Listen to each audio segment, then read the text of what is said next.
Retomando nuestro tema de la simulación, nos corresponde ahora examinar cuándo hay simulación absoluta, cuándo hay simulación relativa. La simulación es absoluta cuando en realidad ningún acto jurídico han querido celebrar las partes y solo aparentaron la realización de uno. El acto tiene todas las apariencias de válido, pero en realidad no ha existido ninguno. El propósito es generar una ficticia disminución del activo de una persona o un ficticio aumento de su pasivo.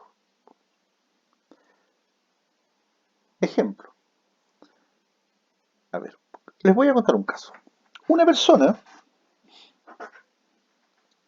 tenía entre 7 y 11 propiedades, parcelas, departamentos, locales comerciales, etcétera, etcétera. Y él tenía una relación de convivencia. Él era soltero, ella era anulada, soltera también entonces, y ellos iniciaron una relación de pareja. Resulta que esta persona comete un delito económico. Y producto de la comisión de este delito económico, esta persona es perseguida penalmente. Él sabía que como consecuencia de lo anterior venían acciones civiles, indemnizatorias. ¿Y cuál fue la astucia que ellos realizaron? La astucia que ellos realizaron fue trasladarse desde esta zona al norte y en una notaría, en un solo día, se realizó la transferencia de todas las propiedades de él a ella, bajo distintas modalidades, compraventa al contado algunas, compraventas a plazo otras, pago con rentas vitalicias, pago con reserva de usufructo, o sea, todas las posibilidades de pago la utilizaron entre las 7 u 11 propiedades. Por lo tanto, ellos se volvieron desde Linares con 7, 8, 9 o 10 escrituras, ya no lo recuerdo, y todas ingresaron al conservador de bienes raíces de Chillán y se inscribieron. Por lo tanto, la propietaria, ella. Se inicia un juicio de simulación, juicio civil de simulación. Y se dijo, mire, hay disconformidad entre la voluntad real y la declarada, ellos estaban conscientes de ello, estaban de acuerdo, y el propósito no solo era engañar, sino que además perjudicar. ¿Perjudicar a quién? Bueno, a la entidad donde él le había sustraído el dinero. ¿Y cómo se probó la simulación? Diciendo, entre otras cosas, lo siguiente. La compradora de todos los bienes era ella. Ella no tenía iniciación de actividades ante el Servicio de Impuestos Internos. Por lo tanto, no tenía capacidad para pagar el precio de las compraventas. 3. Ella era su pareja. 4. Él siguió viviendo en las mismas propiedades. Él siguió cobrando las rentas de arrendamiento de las propiedades que estaban arrendadas, cuando lo lógico sería que lo hubiese cobrado ella. Pero lo que fue muy llamativo fue lo siguiente. Él tenía seguros contratados por incendio respecto de todas las propiedades. Y después que las vendió a ella y ella inscribió el dominio, las pólizas él las siguió tomando a nombre de él como beneficiario. Entonces la pregunta que uno se hace es la siguiente. ¿Quién toma una póliza de seguro de incendio de una propiedad que ya no le pertenece? ¿Tomarían ustedes una póliza de una casa que vendieron hace 5 años y le seguirían tomando hoy día? Por favor, eso es imposible. Nadie realiza ese gasto. Solo lo hace el que se entiende dueño, el que se considera dueño, el que se mantiene en calidad de dueño. Por lo tanto, ahí se estableció simulación absoluta. Hay una compraventa, pero en realidad ellos no quisieron celebrar contrato de compraventa alguno. El único objetivo era la disminución ficticia del activo de la persona que había incurrido en la hipótesis delictiva. Simulación relativa. Tiene lugar cuando las partes de común acuerdo disfrazan u ocultan su verdadera voluntad, es decir, encubren el carácter jurídico de un acto bajo la apariencia de otro. ¿Cuál es el típico caso?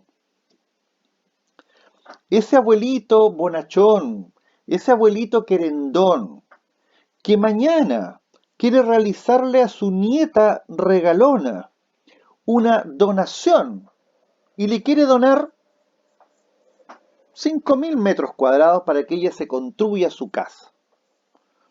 Pero ese abuelito no está dispuesto a contratar los servicios de un abogado ni pagar el impuesto de la donación. ¿Qué es lo que hace? Celebra un contrato de compraventa y establece una fórmula de pago a 200 millones de años. ¿Cuál es la voluntad real? Donar. ¿Cuál es la voluntad declarada? La compraventa. Entonces, la simulación relativa puede ser dada en razón del carácter del acto, se disfraza de compraventa una donación, les puse los ejemplos. Los sujetos del acto, la interposición de persona. Quedémonos aquí un minuto. Ustedes no se imaginan ustedes cuántas personas hoy día en época de crisis económica van a quedar con los antecedentes comerciales complicados.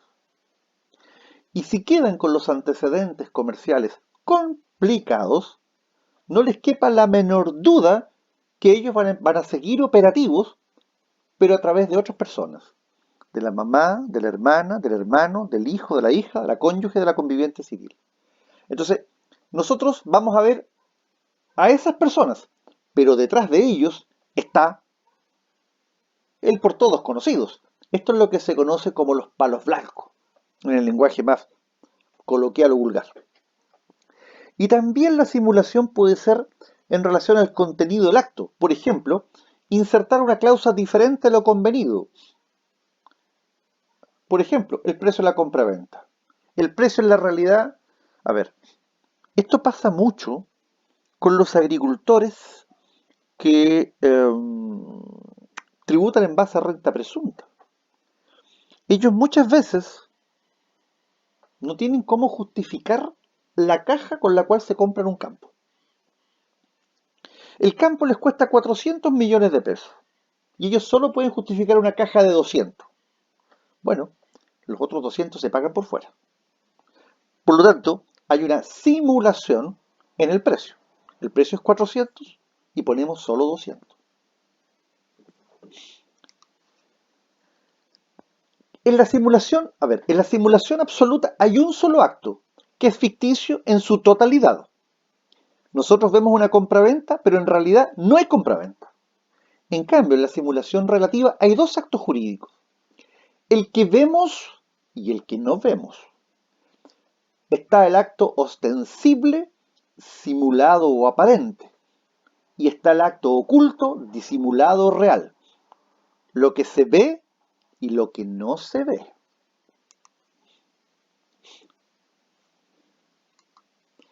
¿Qué efectos produce la simulación? Tenemos que distinguir si la simulación es absoluta o si la simulación es relativa. Cuando la simulación es absoluta, es decir, cuando estamos frente a un solo acto que es 100% apariencia, bueno, en este caso, aquí puede provocarse la nulidad de este único acto jurídico que es inexistente, en definitiva, por cualquiera que tenga interés en ello, evidentemente. Y aquí, ¿qué es lo que hay que probar? La falta total de voluntad. El requisito, en definitiva, que faltaría acá sería la voluntad. Entonces, por lo tanto, ténganlo súper claro. Este es el caso, insisto, de esa persona que le transfirió en un solo día a su pareja 7, 8, 9 o 10 propiedades para efectos de ficticiamente disminuir su activo. ¿Qué es lo que se alegó? Simulación absoluta. Hay una compraventa, pero en realidad no hay compraventa alguna, solo apariencia de un negocio jurídico. Por lo tanto, nosotros pedimos que se declare su inexistencia jurídica o su nulidad absoluta por falta de voluntad. En cambio, en la simulación relativa, existen, como dijimos, dos actos, el que se ve y el que no se ve. ¿Cuál prevalece? Para responder esa pregunta, tenemos que distinguir entre las partes y respecto de terceros. Entre las partes, es decir, entre el abuelito y la nieta, debe prevalecer la voluntad real sobre la aparente, es decir, la donación. El principal argumento de la doctrina es el artículo 1707, que haría prevalecer entre las partes la voluntad real, es decir, el contenido de la contraescritura, por sobre la voluntad otorgada en la escritura primitiva. Y repito nuevamente el 1707, que es el argumento para darle valor jurídico o prevalencia entre las partes a la voluntad real. Las escrituras privadas hechas por los contratantes para alterar lo pactado en escritura pública no producirán efecto contra terceros. Ahora, respecto a los terceros, ellos ven un acto jurídico y hay otro acto jurídico que ellos no ven. Por lo tanto, respecto a los terceros, el acto jurídico que vale es el que ellos ven. ¿Cuál es el que ellos ven? La compraventa. En caso que este acto les perjudique a los terceros y su interés sea hacer ostensible el acto oculto, pueden ejercer la acción de simulación relativa, pero en tal caso deberán probar que este último cumple los requisitos de forma y fondo. El acto oculto a ellos les es inoponible. Por lo tanto, resumiendo, en materia de simulación relativa, donde hay dos actos jurídicos, uno que se ve y uno que no se ve, entre las partes rige el real, es decir, el que no se ve, y respecto de terceros, rige o aplica el que sí se ve. La acción de simulación, evidentemente, le corresponde, en este caso, a quienes son principales destinatarios de las simulaciones ilícitas. Son normalmente los acreedores y el fisco. Por lo tanto, para poder ejercer la acción de simulación, que es aquella que ejercen los terceros a quienes la simulación les perjudica, para que el juez o el tribunal declare la voluntad real de las partes, hace necesario el cumplimiento de las siguientes condiciones. 1. El actor debe tener un interés jurídico, no hay ninguna duda, ya sabemos. Sin derecho, sin interés, no hay acción. Solo le corresponde al tercero que es titular de un derecho subjetivo o de una posición jurídica amenazada por el contrato aparente. Y 2. Este demandante tiene que probar el daño sufrido como consecuencia de la incertidumbre ocasionada por el acto simulado. ¿Qué plazo de prescripción tiene la acción de simulación? La doctrina mayoritaria, lo primero que hay que decir es que la ley, acuérdense, no reglamenta, no hay una sistemática de la simulación. Por lo tanto, la respuesta al plazo de prescripción de la simulación es una discusión doctrinaria. Para la doctrina mayoritaria, el plazo de prescripción de la acción de simulación es el plazo general de las acciones personales ordinarias. Esto es, 5 años desde la celebración del acto contrato. En cambio, si estimamos que la simulación emana de un delito civil, el plazo se reduce a 4 años contados desde la fecha de la celebración del acto o contrato.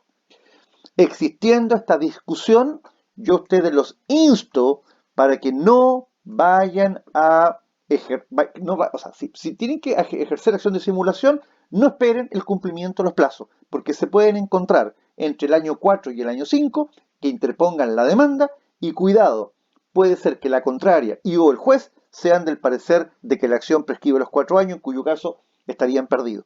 Por lo tanto, Obviamente que si el cliente llega en el límite, no hay nada que hacer. Pero si hay tiempo, nunca jueguen con los plazos, sobre todo en materias donde la ley no emite pronunciamiento, sino que esto quede un poco al criterio doctrinario.